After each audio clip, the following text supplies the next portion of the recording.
Roger Clemens is in his 7th year of eligibility and unfortunately, isn't seeing the results I'm sure he'd like. The Rocket had a career that spanned 24 years and saw him throw fire for 4 different teams, most notably the Red Sox and Yankees.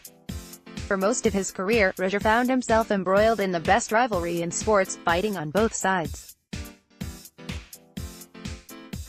In this year's voting, he finished with only 59.5% of the voting, a minor bump from last season. Clemens will definitely have a major hill to climb if he wants to be enshrined in Cooperstown. Clemens would spend 13 of his 24-year career on the mound for the Red Sox and would have great success for Boston. In '86 and '87, he would post back-to-back 20-win seasons, a feat he would duplicate later in his career while with Toronto. His 24-win campaign in 1986 would also earn him the Cy Young and MVP honors for the American League. Roger would win a total of 7 Cy Young awards in his career, winning at least one with each team he played for. For most of his career, his was one of if not the most dominant starters to take the mound. He would also throw 46 shutouts, and finish first in the league 6 times doing so. Over his career, the Rocket would add an accolade after accolade as the years went on.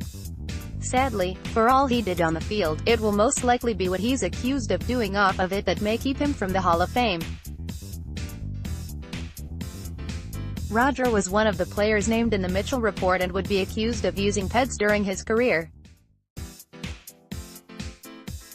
The accusation was made more serious when his former trainer would corroborate the claims.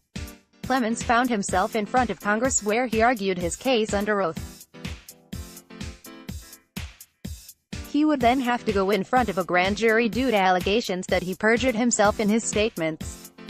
He was initially found guilty of 6 felony counts related to the matter, but the verdict would be null as the case was considered a mistrial to prosecutorial misconduct. He would again go in front of a grand jury in 2012 but was found not guilty of the 6 counts and avoided any jail time. Sadly, for as great as he was on the mound during his career, his pet issues are what many will think of first and remember him for, especially those that never saw him pitch. Clemens will have a tough road ahead for him as it still appears that anyone linked to the ped era is being held out of the Hall of Fame despite their careers prior to suspected usage. Next, Pedro Martinez predicts Patriots will win Super Bowl I. Don't know what the right answer is when it relates to the Hall of Fame and those tied to ped usage. It's a debate that, depending on the day, I can find myself on either side of the fence. Many had remarkable careers prior to any accusations even came to light. We'll learn more as the years go on and a new generation of baseball writers become prominent in the voting, but for now, Roger Clemens finds himself on the outside looking in.